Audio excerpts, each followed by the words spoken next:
I'll only leave the house for 5 days. I had to go back to my parents' house because my father was hospitalized. Then my husband grinned and gave a big cheer. Yes. The nuisance is gone. He even said that my daughter could disappear forever. At that moment, I felt like something inside me snapped. If you say so, I'll do as you wish. I left the divorce papers and left the house while thinking of the two of them in a panic.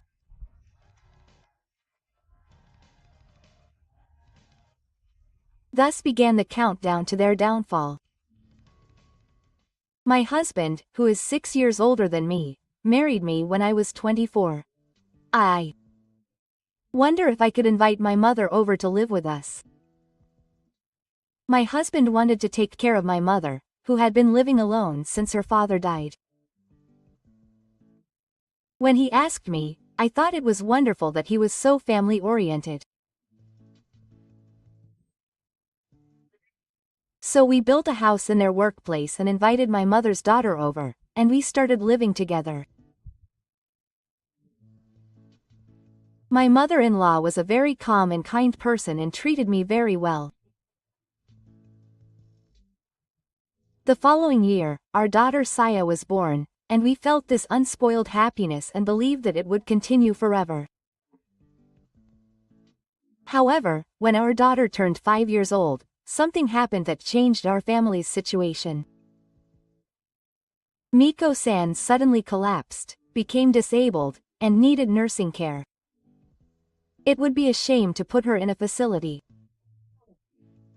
My husband said this as if it was natural, and asked me to take care of her at home. Although I was working full-time at the time, I accepted the offer, thinking it was for the sake of the family. From then on, every day was a real battle. I would wake up at 4 a.m. to make breakfast for the family, help my mother-in-law get dressed, eat, and use the toilet, then send Saya off to the nursery school and head to work. In between work, I would call Mitsuko-san's smartphone to ask if she was having any trouble, and often met her if necessary. After returning home, I would prepare dinner, give my daughter a bath, and release my mother-in-law from her night shift. I went to bed late at night, so there was no time to rest my mind or body. However, I was the only one who was having a hard time, and Tao didn't help at all. It seemed like my mother was calling me. Can you say something? Huh? Why am I your role? My husband, who I thought was a family-oriented man, started to act like he was pushing me away. Even so, Mitsuko-san always told me that she was really grateful to everyone, which encouraged me and somehow managed to do my best. However, after living like that for about 6 months, one day, while doing housework, I felt dizzy and sat down on the spot.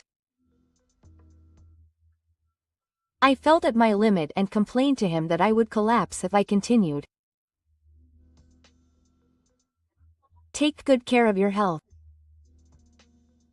That's how you say it. Well, whatever. If you collapse, it will only increase the burden on me. I'll at least take Saya to and from nursery school. He glanced at me with a sarcastic look on his face. I was confused by the situation, but I decided to be grateful that the burden had been reduced even a little. That time of picking up and dropping off my daughter was the trigger for my daughter to gradually become attached to my husband, and I watched it with a smile. I'm glad. But I have to try not to leave it all to him. That's what I thought, but I started to ask Tadao for most of the things related to Saya. Why won't you come to my recital? I'm sorry. My grandma has a fever and I have to take her to the hospital. I see. Every time my daughter does this, she looks lonely, and I feel so sorry and heartbroken. But my husband laughs at our interactions. He says that there are more important things than Saya.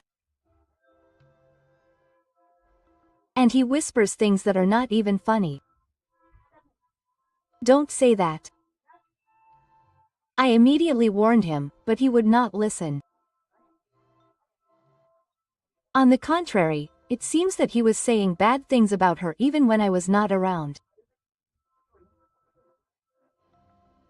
Eventually, this resulted in my daughter's belief that her mother does not care about her. What should I do? Days passed with such worries, and when Saya became a junior high school student, my stepmother passed away. Of course I was sad, but I also felt relieved at the time, as if the tension that had been building up for many years was being released. From now on, I will spend more time with her. However, contrary to my thoughts, she started to be cold and curt. When I talked to her, she would not look me in the eye or reply, and no matter what I said, she would just ignore me and resist. One day, I scolded Saya for watching TV all day, even though she had a test coming up. Don't act like a mother. She had been neglecting me so much up until now. But she spat it out and my heart ached. When I consulted Tadao about it, he said that it was only natural since she had been letting me raise the child. I couldn't say anything back to his cold words. After that, my daughter's behavior escalated even further. When she saw the lunchbox I had made after getting up early, she said she was embarrassed that it was so plain and couldn't take it, and threw it in the trash in front of me. She just stood there not saying a word. She had been taking care of the elderly for a long time, so she probably didn't know what my daughter liked. How pathetic. My husband, who was there, didn't scold me at all, but instead spoke in a disparaging manner towards me. Even on the day I was sick and bedridden, their attitudes didn't change. Tadao told me not to come near me because I was dizzy with a high fever, but he ordered me to make sure to make a proper meal. As a result of continuing to do housework despite my strength, I ended up with a bad case of the flu and was bedridden for several days. At that moment, I finally understood clearly that I was completely looked down upon. I had devoted my time and energy to my family and my mother-in-law, but all that was left was loneliness and cold words. How did it end up like this? If only I had asked for more help from those around me at that time. If only I had relied more on welfare services and cherished the time I spent with my family. Such regrets flooded my heart one after another. But it might still be too late. I want to rebuild our family relationship again. I thought, and made a decision to shake my heart. However, the situation did not change much even after time passed. When Saya was in her third year of high school and had to decide on her future, my husband, with a rare serious face, told me that he had something to tell me. He looked a little awkward as we faced each other at the table in the living room. Due to the company's business downsizing, I was subject to personnel reduction and had to resign. Oh, but I will look for another job as soon as possible. Don't worry. I was surprised by the sudden news, but my husband smiled at me to reassure me. I was working as a full-time employee and my income was stable, so I wasn't in a situation where I would be unable to make ends meet anytime soon. However, when I thought about my daughter about to go to college, I was a little worried about money. "I'll do the housework while you're looking for a job. If that's the case, everyone will be a little rough." I was confused by his consideration, which was unthinkable from the way he was. However, I didn't want to say anything back and upset him, so I asked him, "I'll keep the card you've been using for shopping so that it's easier to manage the household finances." I thought my husband had a point, so I decided to give him the family credit card I always used. At first, I went to Hello Work, but it was hard to decide on a meal. Even when he finally found a job, he would quit after a few weeks because he hadn't seen me. This was repeated over and over, and it was an unstable life no matter how long it stood. He also started to slack off on housework, and eventually it became commonplace for him to wait for me to come home and make dinner. My burden was increasing, and in the meantime, I had passed the milestones of going to college and having my coming-of-age ceremony, and I was in my 3rd year of college. His attitude towards me was still cold and we hardly had any real conversation. Meanwhile, I got a phone call from my mother at home while I was at work. My father got sick and was hospitalized, and although he would be able to leave work in a while, he said he was worried about being alone, so he asked me to stay with him during that time. It was outside the prefecture and it would take time to travel, but I replied, "Of course," to my mother's earnest voice.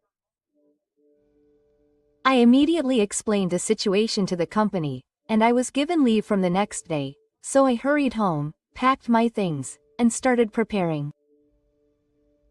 That night, my husband and daughter were not there, so I decided to explain the situation before leaving. The next morning, at the dinner table, I told them in a calm voice that I had something to tell them. My father was going to be hospitalized, and I would be there to stay with him for 5 days. "I'm sorry for the inconvenience, but I appreciate your help." I bowed to Tisaya. However, the words they came back to me were unexpected. "The monster that did it will be gone. You don't have to come back, you can disappear forever." The two of them looked at each other and laughed, and for a moment I didn't understand what they had said. But gradually, sadness passed and deep despair took over my heart. I had been hurt many times before, but at that moment, I felt like something inside me had snapped. At that moment, my husband suddenly took out a divorce paper from somewhere and handed it to me. "I'm tired of seeing your face, so I might as well get it over with now."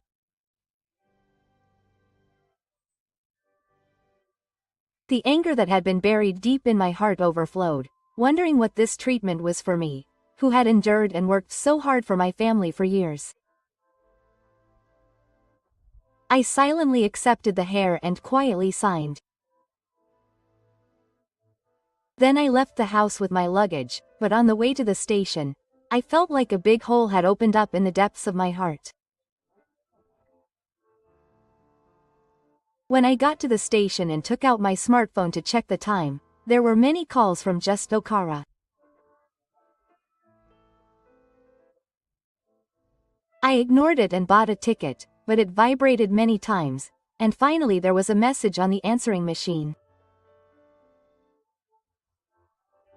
When I played it back, I heard my husband's anxious voice telling me to come back and my daughter's apology saying that it was a joke. It's too late to say anything now. Thinking that, I didn't call back. As I got on the train and stared blankly at the scenery passing by the window, anger welled up from deep inside my heart again. There was no way I could forgive those two selfish people. I'd make them regret treating me so badly. I quietly resolved in my heart. After arriving at my parents' house, I was busy supporting my mother and looking after my father. My father's condition was not as good as I thought, so his hospitalization was prolonged. I had informed my company that I would be taking a little more time off and received their approval. During that time, I received constant calls and emails from Tisaya, but I ignored them all. A few weeks later, the calls that had been coming every day until then suddenly stopped one day.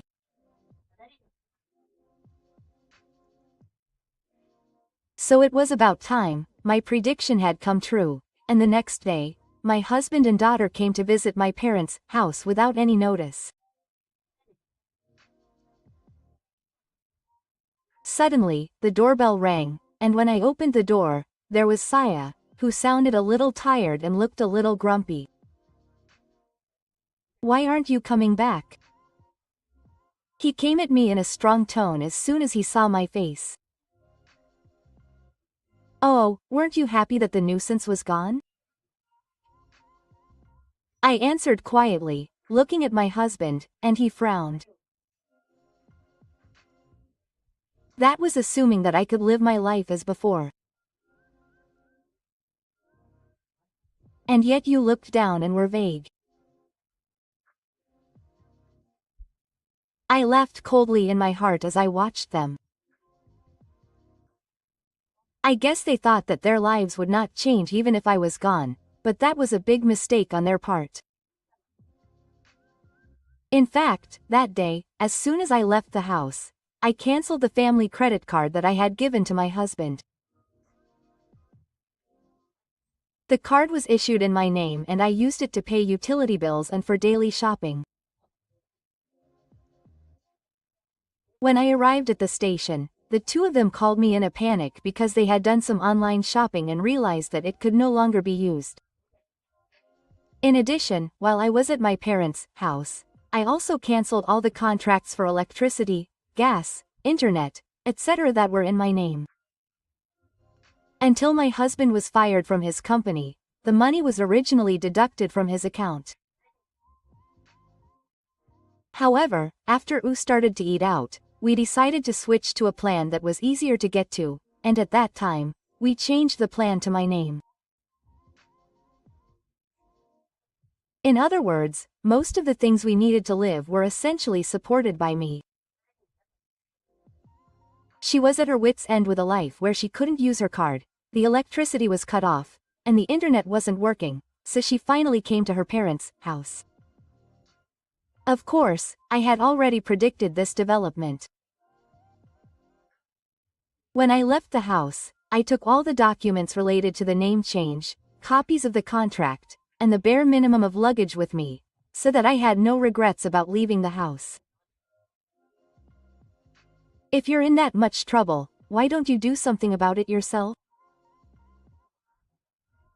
When I told her quietly, she folded her arms and looked in a bad mood. "The house is a mess, so please come home and do the housework. I'm irritated every day." She said it in a commanding tone, as if she didn't understand why I left the house. I was shocked at her attitude, which was no different from before, and at the same time, anger rose up in me. "You look down on me to that extent, and you still think there's a point in being a family? That's just paranoia." My husband snorted at the words I quietly told him. My daughter went along with it, and said it a little too much. I was able to calmly get angry like that. So I silently took out my smartphone and tapped the screen. Then the two of them looked at me with disdain, as if to say, what is going to happen?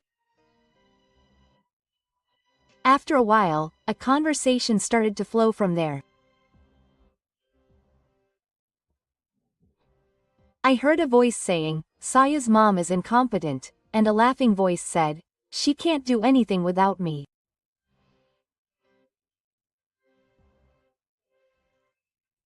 It was a series of words that seemed to make fun of me when my husband and daughter were alone in the living room. In fact, I don't know when it started, but I had been feeling heartbroken by their terrible attitude.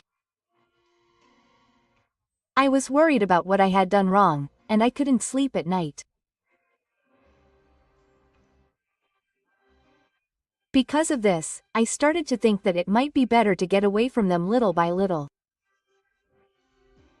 At the same time, I didn't want to end it like that, because it would make me feel like I had lost. If that was the case, I wanted to use the fact that Saya looked down on me as evidence when we divorced and demand compensation.